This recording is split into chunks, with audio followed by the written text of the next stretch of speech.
జగిత్యాల జిల్లాలో ఇదే ప్రధాన కూడలి. ఈ కూడలి అంచున ఒక పెను ప్రమాదం దాగి ఉంది. ఈ ప్రమాదం అంచు నుంచే వాహనాలు, భారీ వాహనాలు నిత్యం వెళ్తూ ఉన్నాయి. ఒకవేళ ప్రమాదం అంటూ జరిగితే ఈ ప్రాంతం అంతా తగలబడిపోతుంది. ఏంటి ఆ ప్రమాదం? నిజంగా రాజకీయ నిర్లక్ష్యంతో రోడ్ల విస్తరణే కాకుండా కూడలి విస్తరణ కూడా పూర్తి స్థాయిలో జరగలేని దౌర్భాగ్యం ఇది. జగిత్యాల జిల్లా కేంద్రంలో ఉన్నాం. మీరు చూస్తున్నది జగిత్యాల జిల్లా కేంద్రంలోని ప్రధాన కూడలి ఇది. 2 జాతీయ రహదారులను కలిపే ఈ కూడలి ఎప్పుడు వాహన రద్దీతో ఉంటుంది. పరిపాలన సౌలభ్యం కోసం 10 జిల్లాల తెలంగాణను 33 జిల్లాలుగా విభజించారు. అందులో జగిత్యాల జిల్లా అత్యంత పేరున్న జిల్లా. డివిజన్ కేంద్రంగా ఉన్న జగిత్యాల జిల్లాగా మారింది. 100 కోట్లతో కలెక్టరేట్ భవనాన్ని నిర్మించారు. 500 కోట్లతో మెడికల్ కాలేజీ నిర్మాణం జరుగుతోంది.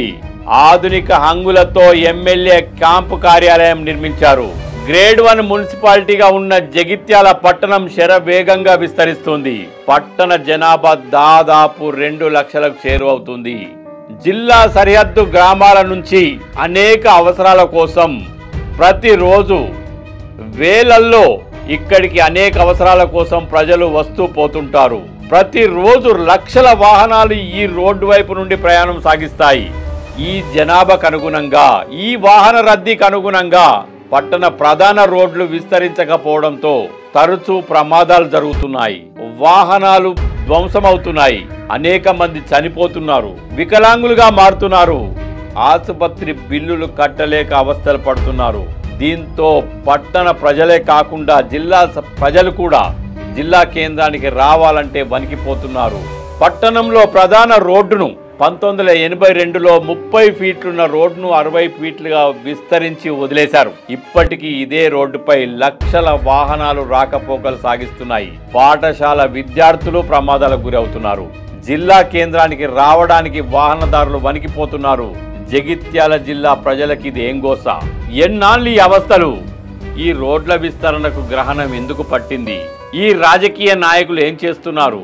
గెలిచిన ప్రజాప్రతినిధులు ఎందుకు మీనమేషాలు లెక్కిస్తున్నారు? ఇదిగో ఇటు చూడండి. ఈ కూడలిని ఆనుకొని ఒక పెట్రోల్ పంప్ ఉంది. ఆ పెట్రోల్ పంపు ఎదురుగా ఓ జనరేటర్ ఉంది. ఈ జనరేటర్ సందులో నుంచే అన్ని వాహనాలు వెళ్ళాలి. గ్రేడ్ 1 మున్సిపాలిటీలో ఒక ఇల్లు కట్టుకోవాలంటే 5 ఫీట్లు సెట్ బ్యాక్ అవసరం.